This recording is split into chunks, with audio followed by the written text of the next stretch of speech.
Alléluia. Nous sommes en train de voir les fondements assainir, n'est-ce pas, vos fondements, troisième partie, ou assainir les fondements de votre destinée. Alléluia. Amen. Lisons Apocalypse chapitre 16, verset 5 au verset 7. Vous pourrez lire après, n'est-ce pas, jusqu'au verset, je ne sais plus, un peu plus loin, mais nous allons lire juste les deux versets. Apocalypse chapitre 16. Amen, chapitre 16. À partir du verset 5. Mais vous pourrez lire jusqu'au verset 20. N'est-ce pas? Jusqu'au verset 20. Jusqu'au verset 19. Vous pourrez lire jusqu'au verset 19 et jusqu'au verset 20. Mais nous allons nous arrêter juste au verset 7 et je vais juste donner quelques explications liées au verset suivant. Il est écrit dans le livre d'Apocalypse chapitre 16 verset 5. La Bible dit: et j'entendis l'ange des eaux qui disait: tu es juste, toi qui es et qui étais, tu es saint parce que tu as exercé ce jugement. Verset 6. Car ils ont versé le sang des saints et des prophètes, et tu leur as donné du sang à boire, et ils en sont dignes. Verset 7. Et j'entendis l'autel qui disait: oui Seigneur, Dieu Tout-Puissant, tes jugements sont véritables et justes. Tes jugements sont véritables et justes. À partir du verset 8, la Bible parle des fléaux. La Bible parle des faux. N'est-ce pas, de certaines choses qui vont arriver. Compte tenu de quoi? Compte tenu du fait que l'autel, n'est-ce pas, a commencé à parler. L'autel existe devant le trône de Dieu. Et la Bible dit: certaines choses se sont passées sur la terre par rapport au prophète de l'Éternel. Et à un moment donné, la Bible déclare: l'autel, n'est-ce pas, disait: Seigneur, exerce ton jugement. Donc l'une des choses que l'autel fait, l'autel parle. Ça, c'est l'autel devant le trône de Dieu. Mais les autels bâtis par, n'est-ce pas, nos parents, par nos frères, nos ancêtres, nos grands-parents, ces autels-là parlent. Lorsqu'un autel est bâti quelque part, l'autel crie jugement. L'autel peut annoncer un jugement de Dieu ou bien un jugement diabolique lorsque c'est un autel diabolique. Et la Bible déclare dans ce verset-là, l'autel parle. Donc l'autel de nos parents parle. L'autel bâti dans les villes parle. Lorsqu'un autel crie, par exemple, n'est-ce pas, mort, mort. Il arrive des fois que les gens bâtissent des autels dans les carrefours. Et les autels dans ces carrefours-là crient, parlent et réclament le sang. Et lorsque ces autels réclament le sang, il y a des accidents qui se passent en ces lieux. En Côte d'Ivoire, il y a un carrefour. Quand nous étions très petits, ce carrefour-là, tous les jours, presque toutes les semaines, tous les jours, il y a des morts, il y a des accidents. Et les gens ont nommé ce carrefour le carrefour de la mort. Parce qu'il y a tous les jours des accidents. Personne ne sait quel autel a été bâti. Et un jour, il a fallu qu'un homme de Dieu s'élève pour dire: Dieu lui a dit d'aller faire des actions prophétiques, de bâtir un autel de l'Éternel, de prononcer des paroles et d'annuler, n'est-ce pas, l'autel diabolique et renverser les alliances à cet endroit. Il est parti. Il a proclamé des paroles. Il a annulé, n'est-ce pas, l'esprit de mort. Et il a baptisé cet endroit-là le carrefour de la vie. Et depuis lors, n'est-ce pas, les accidents ont cessé. Donc l'autel parle. Et lorsque nous parlons des fondements, les fondements, comme j'ai dit hier, décident du niveau que tu vas atteindre dans ta vie spirituelle, dans ta vie financière, dans ta vie maritale, dans ta vie sociale. C'est pourquoi, bien aimé, il est insensé de bâtir sans penser au fondement. Tu ne peux pas bâtir ta vie sociale, Tu ne peux pas bâtir ta vie financière ou maritale sans découvrir quel est le fondement d'un mariage dans ta famille. Et t'asseoir pour les restaurer avant. Parce que lorsque les fondements ne sont pas solides, la maison va dandiner. À un moment donné, ça va s'écrouler tôt ou tard. Et c'est pourquoi les fondements déterminent, n'est-ce pas, la profondeur et aussi la chute. Ça décide, n'est-ce pas, de ce que tu vas devenir dans la vie. Beaucoup de chrétiens luttent. Beaucoup de chrétiens, par exemple, je dirais, sont nés de nouveau. Mais nous constatons des situations difficiles. Et les fondements ont le pouvoir de nous contrôler. Le pouvoir de nous gérer, de nous conduire, de nous orienter, de manipuler notre destinée. Ma prière ce soir, c'est que Dieu, n'est-ce pas, te délivre de tout fondement pollué au nom de Jésus. Amen. Nous parlons d'un héritage qui remonte, n'est-ce pas, des générations. Et ce soir, ma prière, c'est que Dieu t'aide. Alléluia. Alléluia. C'est que Dieu t'aide. Il est bon de faire de ces prières-là de façon régulière.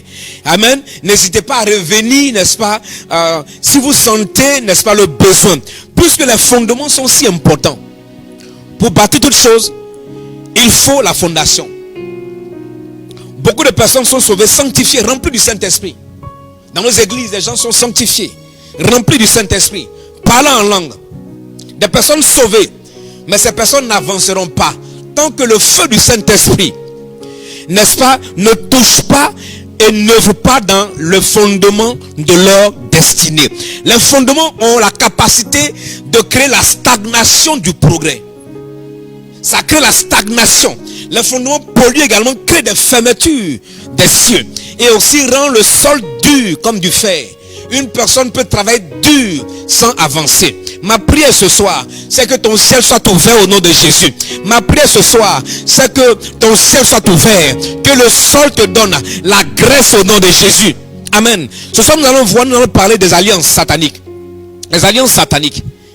Troisième élément qui constitue le fondement, les alliances sataniques. Il n'y a pas d'hôtel sans alliance. L'hôtel est toujours bâti avec des alliances.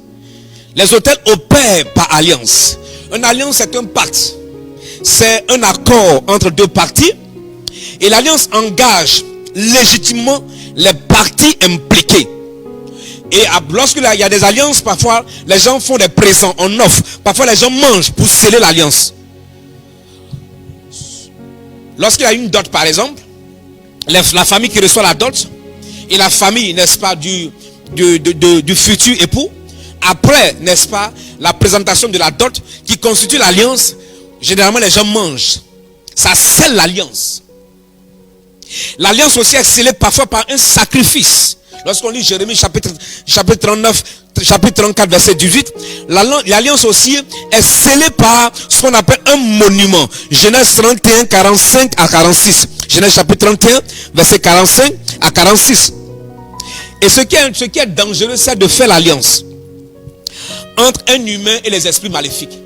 Parce que ces esprits-là contrôlent et tu ne les vois pas. Tu ne peux pas renoncer à ces alliances. Et nos parents, n'est-ce pas, ont fait ces alliances. Lorsque nous remarquons l'alliance que Jésus a, n'est-ce pas, a faite pour nous, c'est au prix, n'est-ce pas, avec son sang. On peut entrer dans une alliance par trois choses. Par héritage, c'est-à-dire par ta naissance. Si tu descends de quelqu'un qui a déjà fait une alliance avec les esprits, automatiquement, tu entres dans cette alliance. Donc on peut entrer dans l'alliance par héritage ou par naissance. L'alliance que ton père, ton arrière-grand-père a conclue, quand tu nais, automatiquement tu entres dans cette alliance, que tu veuilles ou pas. La deuxième manière par laquelle on rentre dans l'alliance, c'est qu'on peut entrer dans une alliance, n'est-ce pas, de façon inconsciente. Et ça, c'est plus dangereux. Parce que les personnes ne savent pas qu'est-ce qui les arrive. La troisième manière, c'est qu'on rentre dans l'alliance, n'est-ce pas, parce que nous avons décidé, par décision, de pouvoir tisser l'alliance avec le diable, parce que nous recherchons sûrement un enfant, la prospérité et toute autre chose. Toute alliance ancestrale apporte des difficultés. Il faut reconnaître ces alliances, n'est-ce pas, et les briser.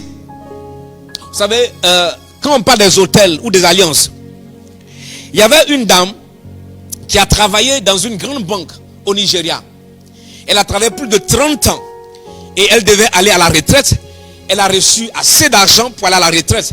Et elle a bâti sur un territoire, n'est-ce pas, sur un terrain, l'un des plus grands supermarchés au Nigeria. Elle avait tout ce qu'il faut. Lorsque tu entres, même quelque chose que tu veux, les gens sont capables de te produire parce que c'était un supermarché, n'est-ce pas, hyper sophistiqué. Elle avait mis tout son argent. Mais quelque temps après, rien ne marche. Elle ne vend pas. Personne n'entrait. Les gens passaient, les gens regardaient, personne n'entrait dans ce supermarché. Chaque fois, par moment, lorsque les gens en rentraient, les gens cherchaient juste des bonbons. Dans un grand supermarché où elle a investi assez d'argent, elle pouvait faire des recettes juste si on convertit, peut-être de 5 000 ou 10 000. 5 000 juste parce que les gens ont acheté des biscuits, 2 biscuits ou des bonbons ou du chewing-gum. Et vous savez ce qui va se passer? Quelque temps après, ces affaires ont commencé à s'écrouler. Tout doucement, tout doucement. L'échec. Et un jour, la marchandise, tout a commencé à pourrir. Et elle a décidé de fermer. Alors qu'elle fermait, j'avais un homme qui la suivait. Et l'homme est venu vers elle pour dire, madame, vous êtes en train de fermer? Elle dit oui. Elle dit, mais je pensais que vous étiez une femme forte de prière. Elle dit, la dame dit, pourquoi? Elle dit, parce qu'ici, tous ceux qui sont venus sur ce territoire pour faire quelque chose, rien n'a marché. Et toi, tu as la chance parce que toutes ces personnes, en fin de compte, sont mortes.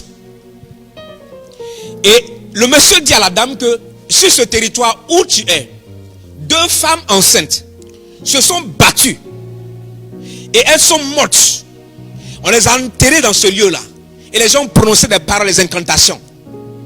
Voici une femme qui arrive sur un territoire où est bâti un hôtel. L'hôtel de la mort. L'hôtel, n'est-ce pas, avec les esprits de mort. Or, les esprits de mort envoient toujours la pauvreté, l'échec, la faillite.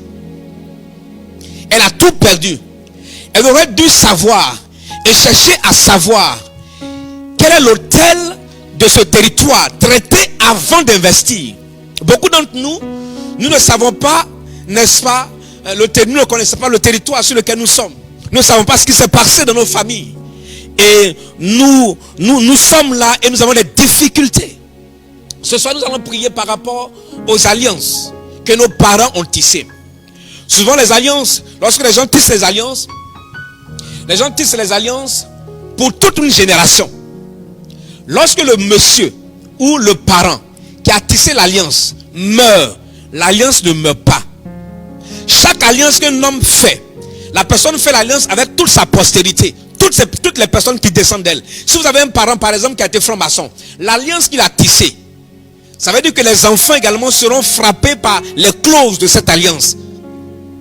Lorsque ces personnes vont vouloir désobéir, à moins que les personnes s'élèvent pour briser et rompre cette alliance. Regardons Abraham qui fait l'alliance.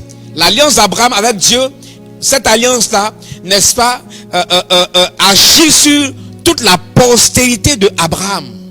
C'est la même chose. Donc, votre alliance que vous allez avoir avec le Seigneur, cette alliance également va agir sur vos enfants. L'alliance de vos parents agit sur vous. Amen. Est-ce que quelqu'un me suit ce soir?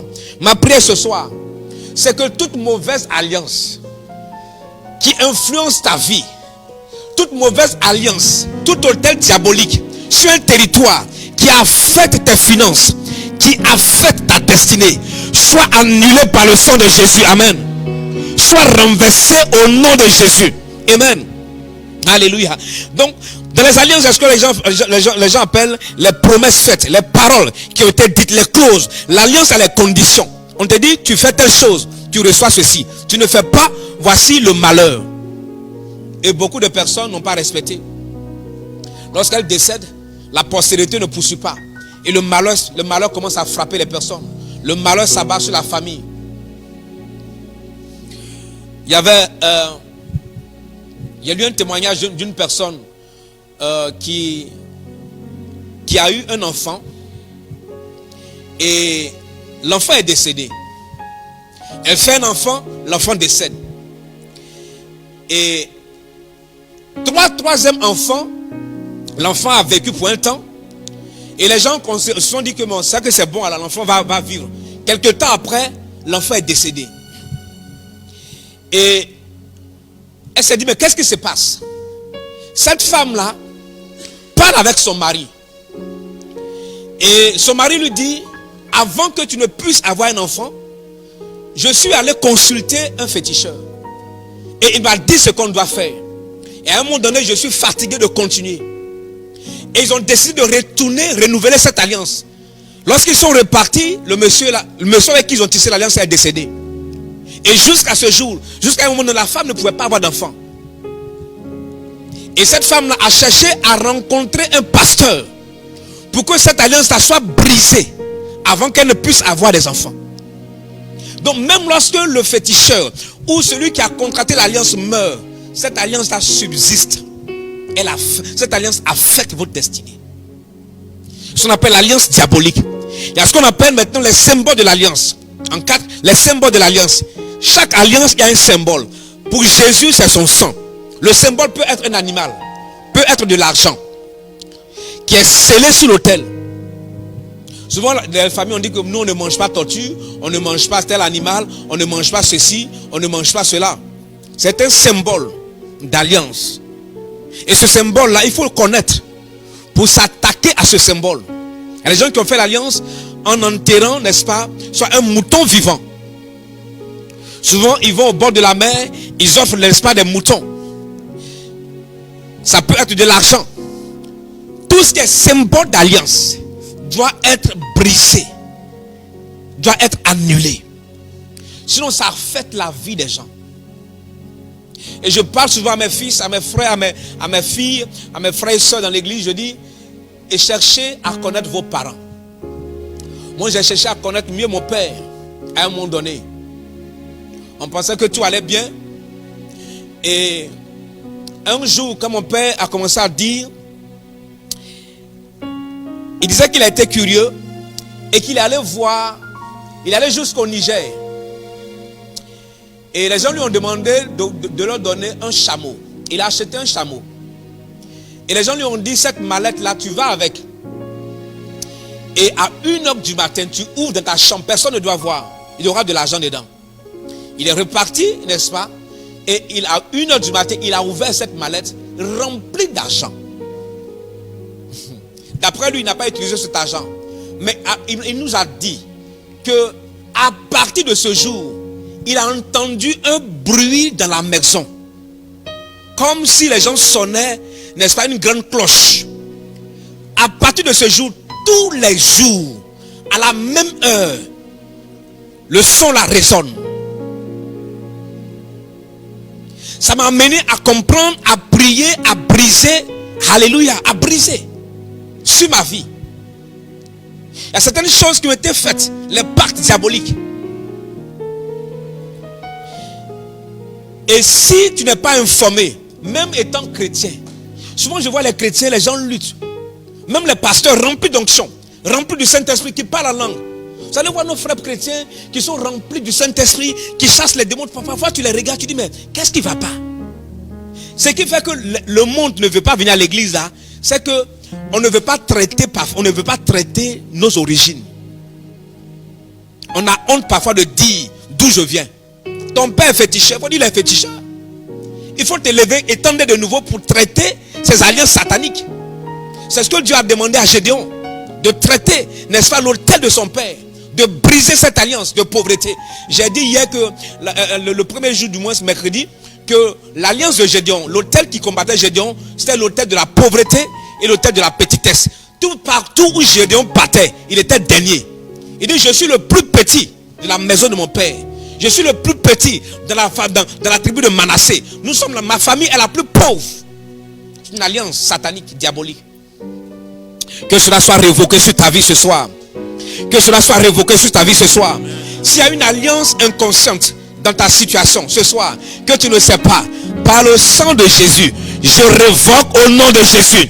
J'annule au nom de Jésus Si tes parents ont conclu une alliance qui affecte de façon négative ta vie sociale, ta vie maritale, qui te permet d'aller de l'avant, et quelque temps après tout s'écoule, je prie ce soir que cela soit effacé au nom de Jésus.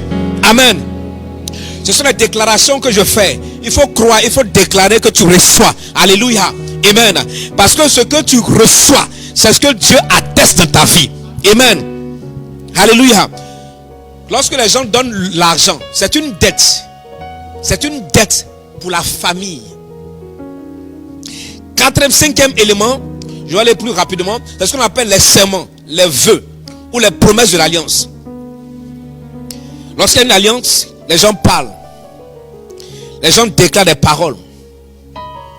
Lorsque vous lisez Juge, chapitre 11, verset, je pense 30 à 31, Jephthé va faire un vœu à l'Éternel. Il dit, si tu me donnes la victoire, je vais te sacrifier la première personne qui va venir. C'est un vœu. Dans l'alliance, par exemple, ce qu'on appelle les serments, les vœux, les promesses. Et les gens disent, tu me donnes la prospérité, tu me donnes un enfant, je jure que ma fille ne va pas se marier. Et comme la maman est désespérée et qu'elle veut un enfant, on lui donne un enfant, mais on te dit, ta fille doit se marier avec l'esprit des eaux, elle ne doit pas se marier physiquement. La personne pense que c'est l'amusement. C'est un vœu, une parole que la personne a libérée. Ta fille ne peut jamais être mariée. Lorsqu'elle fait l'effort de se marier, soit l'esprit tue le monsieur ou détruit l'emploi du monsieur. J'avais une dame que j'ai reçue ici. Cette dame, il y a deux dames du moins. Il y a une qui m'a dit ceci. Ces personnes sont venues chercher la délivrance. Elle m'a dit chaque fois qu'elle va avec un homme et que la relation commence et que le monsieur est sérieux, au moment de faire le pas pour aller faire la dot, le monsieur perd son emploi. Jusqu'à 3 personnes, 3 hommes ont perdu leur emploi. Et quelque temps après, les gens la laissent. Ça veut dire qu'il y a un vœu qui a été fait, soit sur sa vie, soit sûrement sur sa propre vie. Et les gens ont dit sûrement, elle n'allait jamais se marier. Nous sommes dans un monde spirituel. Il y a des gens qui sont très intelligents, qui travaillent, mais qui n'avancent pas, qui triment, qui font des efforts. Et rien ne marche. Ce soir, que toute promesse et tout serment fait en ton nom, qui influence ta vie, que ce serment-là soit révoqué au nom de Jésus. Que ce serment soit révoqué au nom de Jésus. Vous savez, lorsque les gens, dans nos lignées, n'est-ce pas, dans nos confréries, n'est-ce pas, villageoises, ainsi de suite, avant, lorsque les gens partaient à la guerre, les gens faisaient des vœux, des déclarations, on dit, bon, on va à la guerre, si on revient, on fait ceci, on fait cela. On fait ceci, on fait cela. Tout ça, ces vœux-là, sont des promesses faites à ces esprits. Or, le diable veille toujours sur les vœux. Ce que tu as dit à Satan, il n'a pas oublié. Même si tes parents ont oublié, lui n'a pas oublié. Oh. Souvent, on va dire, non, je veux la prospérité. Si tu me donnes ça, je vais faire ceci, je vais faire cela. Le diable te donne. Il t'attend au tournant.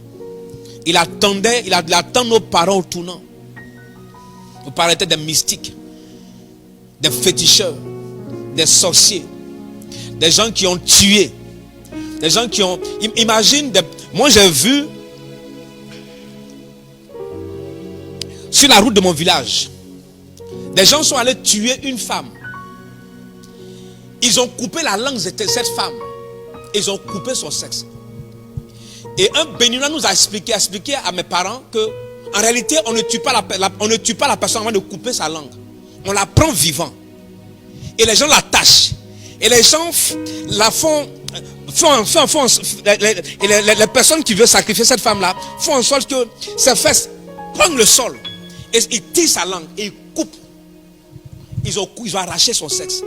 Regardez la méchanceté des hommes. Ils ont sacrifié. Cette femme est morte. Quand la police a découvert cette femme, elle n'avait pas la langue, elle n'avait pas de sexe. Imagine la malédiction sur la postérité. Pour un poste dans un gouvernement, on sacrifie. Et les parents, les enfants payent le prix. C'est ce qu'on appelle les fondements. Et même étant de nouveau, nous avons des situations difficiles. difficile. Difficile. Ce soir, nous allons prier par rapport à ce que j'appelle les vœux. Nous allons révoquer, nous allons annuler ces choses et nous allons demander au Seigneur de restaurer, n'est-ce pas, les fondements de notre destinée. Dis-moi Amen. Alléluia, dis-moi Amen. Sinon, les gens viennent à l'église.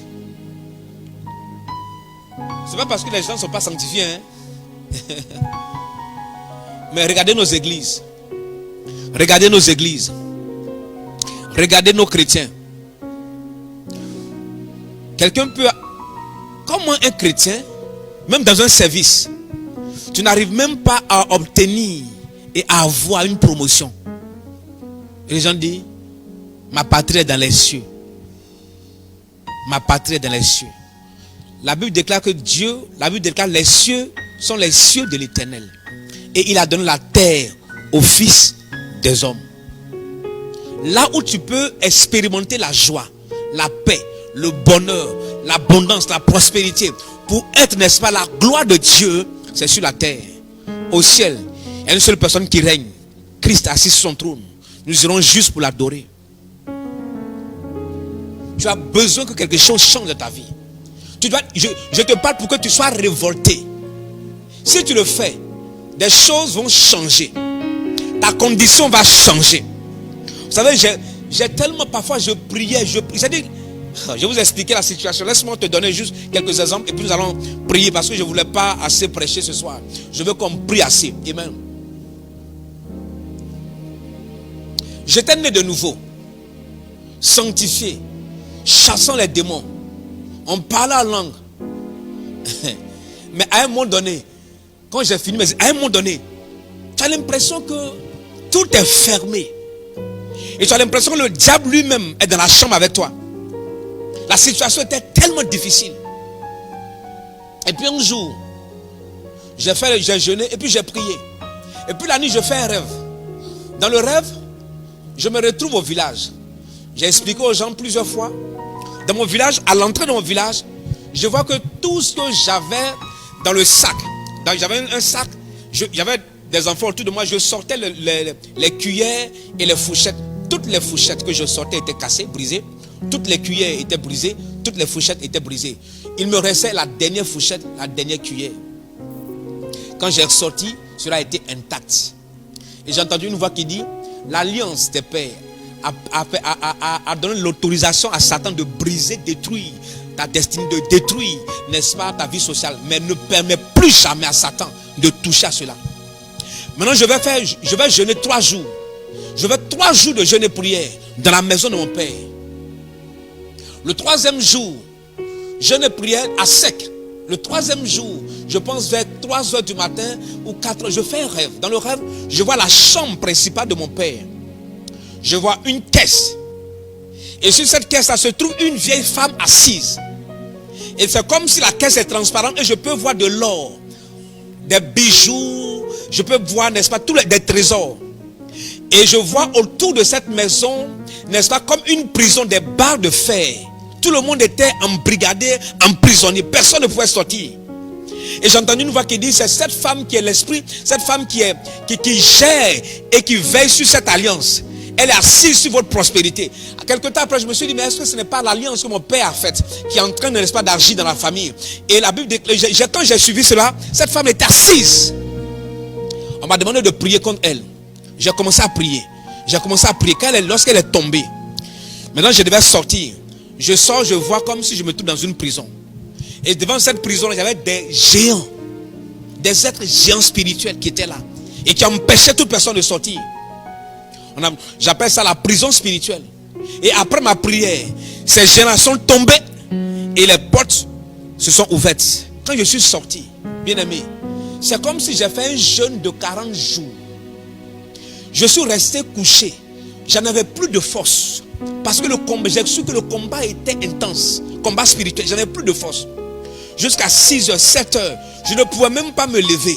Ni manger quoi que ce soit. Je suis resté prendre des forces jusqu'à 14 h avant de pouvoir boire quelque chose. Me relever. C'est alors que les portes ont commencé à s'ouvrir. C'est alors que j'ai pu avoir, n'est-ce pas, mon stage et par la suite commencer à travailler. Ce sont des alliances qui affectent et qui combattent notre destinée. Ça peut être l'alliance de mort prématurée. Il y a une soeur dans cette église qui m'a dit que quelque chose s'est passé. À la même date, ils ont, je crois, un cousin ou un neveu qui est décédé. À la même date, la même chose s'est produite, n'est-ce pas, avec une personne de la famille. Comment? Pourquoi? Pourquoi? Sois né de nouveau. Pourquoi ta situation perdure? On a eu des femmes, comme j'ai dit hier, être né de nouveau. Les fondements là, de ta vie là, peuvent ne pas combattre ta prospérité, mais vont combattre quoi? Ton mariage. Et les gens parfois se lèvent, disent, oh bon, le monsieur est mauvais, je suis là, bon, ce n'est pas bien grave. Écoute, toi-même là, tu dois traiter ta situation, ton cas. Souvent, on condamne l'autre. On dit, ah, c'est mon mari, du côté de mon mari là, les gens ne se marient pas, c'est pourquoi je suis combattu. Toi-même là, le démon qui te combat, tu ne vois pas, hein? Ah, c'est ma femme là, c'est l'esprit là. Toi-même, dans ta famille, il y a un problème. Ta famille a un problème.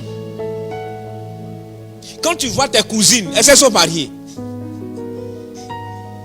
Comme j'ai dit là, lorsque la fondation n'est pas solide, tu te maries, ça s'écroule. Il faut traiter.